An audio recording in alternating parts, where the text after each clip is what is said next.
जब इस देश के कई बड़े राज्यों में भारतीय जनता पार्टी नरेंद्र मोदी को मुंह की खानी पड़ी, तब उस विकट परिस्थिति में बिहार ने 40 लोकसभा में 30 लोकसभा सीट देकर नरेंद्र मोदी को तीसरी बार प्रधानमंत्री बनाया। मतलब नरेंद्र मोदी तीसरी बार प्रधानमंत्री बने तो इसमें बड़ी भूमिका बिहार की रही और उससे भी बड़ी भूमिका बिहार के प्रदेश अध्यक्ष सम्राट चौधरी की रही। अब आपके अंदर सवाल होगा कि आखिर क्यों और कैसे। दरअसल सोशल मीडिया पर विरोधी द्वारा एक नैरेटिव सेट करने की कोशिश की जा रही है और कहा जा रहा है कि इस लोकसभा चुनाव में भारतीय जनता पार्टी को, एनडीए गठबंधन को कुशवाहा का वोट सम्राट चौधरी ट्रांसफ़र नहीं करा पाए, जिसके कारण एनडीए 10 लोकसभा की सीट नहीं जीत पाई, बाकी 30 सीट वो जीत गई। और ऐसे में सम्राट चौधरी जो कुशवाहा समाज से आते हैं, अब भाजपा जो है उनसे हिसाब लेगी और प्रदेश अध्यक्ष की कुर्सी भी संभवतः छीन सकती है। लेकिन विपक्ष के इस नैरेटिव का पर्दाफाश आज के इस वीडियो में करेंगे। कैसे विपक्ष चारों खाने न सिर्फ चीत हो गया बल्कि सम्राट चौधरी का दबदबा इस लोकसभा चुनाव में देखने को मिला। उससे पहले नमस्कार, द इंडिया टॉप देख रहे हैं, मैं हूँ आपके साथ बिरजू सिंह। लोकसभा का चुनाव जब साल 2019 में लोकसभा का चुनाव हो रहा था, नरेंद्र मोदी के पक्ष में था और परिणाम में भी कुछ इस तरीके की बातें देखने को मिली। बिहार की बात करी जाए तो 40 में से 39 सीटें भारतीय जनता पार्टी एनडीए गठबंधन को मिला था। लेकिन इस बार नरेंद्र मोदी के लिए लोकसभा का चुनाव, तीसरी बार प्रधानमंत्री बनना एक बड़ी चुनौती के तौर पर देखी जा रही थी। बावजूद इस विकट परिस्थिति में बिहार का जो परफॉर्मेंस रहा, ऐसे में तारीफ अब हर तरफ होने लगी है। सम्राट चौधरी की खास तौर पर चर्चा हो रही है क्योंकि सम्राट चौधरी प्रदेश अध्यक्ष हैं, कुशवाहा समाज से आते हैं और भाजपा ने उन्हें इसलिए भी बनाया ताकि कुशवाहा लौ कुश समीकरण जो है वो भाजपा के पक्ष में हो। अब जरा देख लीजिए, इंडिया गठबंधन ने एक नहीं बल्कि 7 कुशवाहा उम्मीदवार को मैदान में उतारा था। मतलब कुशवाहा कार्ड इंडिया गठबंधन द्वारा खूब खेला गया, आरजेडी की इसमें बड़ी भूमिका थी। दूसरी तरफ एनडीए की तरफ से जो मिलनी चाहिए उतनी सीटें कुशवाहा को नहीं मिली। भारतीय जनता पार्टी ने तो बिल्कुल भी कुशवाहा को टिकट नहीं दिया। बावजूद भी सम्राट चौधरी ने सब कुछ अपने अनुकूल कर लिया और जो 4% कुशवाहा का वोट था उसे एनडीए गठबंधन के प्रत्याशी में आसानी से ट्रांसफर कराकर यह बता दिया कि कुशवाहा समाज का अगर कोई नेता बिहार में है तो वो नाम सम्राट चौधरी का है। अब जरा देख लीजिए, सबसे पहले आप उत्तर प्रदेश का जिक्र कर लीजिए। उत्तर प्रदेश जहाँ से भाजपा की राजनीति की शुरुआत होती है और कहा जाता है कि उत्तर प्रदेश भाजपा की रीढ़ है और उस उत्तर प्रदेश की 80 लोकसभा सीट में मात्र भाजपा एनडीए गठबंधन को 36 लोकसभा सीट पर संतोष करना पड़ता है। राजस्थान में भी बहुत अच्छा परफॉर्मेंस नहीं रहा, 14 सीटों पर भाजपा को संतुष्टि करनी पड़ी। लेकिन जैसे ही बिहार आते हैं, बिहार में 40 में 30 लोकसभा सीट और 30 लोकसभा सीट में सबसे अधिक चर्चा जो है वो कुशवाहा की हो रही है, क्योंकि कहा जा रहा है कि कुशवाहा का वोट एनडीए को नहीं मिला। अब इस बात को समझना है तो आपको इंडिया गठबंधन के प्रत्याशी जहाँ जहाँ कुशवाहा समाज को उतारे गए वहाँ पर जाकर आपको परिणाम को देखना होगा।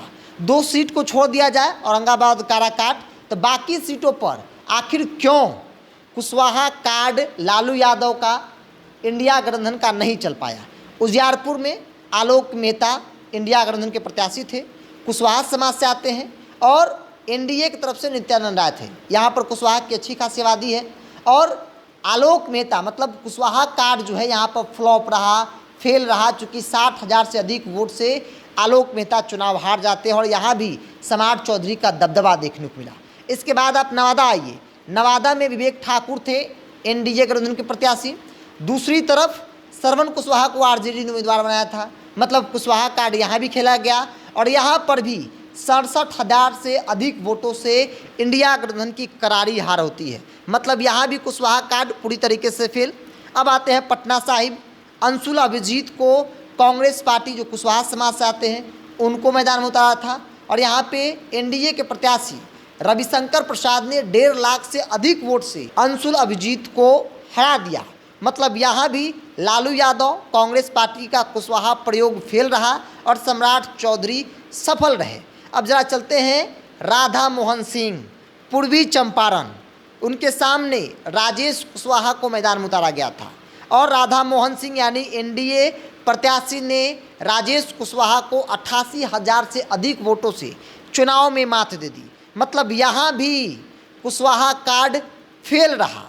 खगड़िया की बात कर लेते हैं तो एनडीए प्रत्याशी राजेश वर्मा थे, उनके सामने संजय कुशवाहा को मैदान में उतारा गया था इंडिया गठबंधन के द्वारा, और तकरीबन 1.5 लाख वोट से संजय कुशवाहा चुनाव हार जाते हैं। मतलब इस आंकड़े को देखने और समझने के बाद इतना तो स्पष्ट दिख रहा है कि बेशक भारतीय जनता पार्टी ने एक भी कुशवाहा को टिकट नहीं दिया, बावजूद भी सम्राट चौधरी 4% जो वोट है, जिसके नेता सम्राट चौधरी कहे जाते हैं, देखे जाते हैं, उन्होंने एक बार फिर से बता दिया है कि कुशवाहा को टिकट दे ना दे, कुशवाहा का वोट हम जहां रहेंगे उस गठबंधन में ट्रांसफ़र कराएंगे।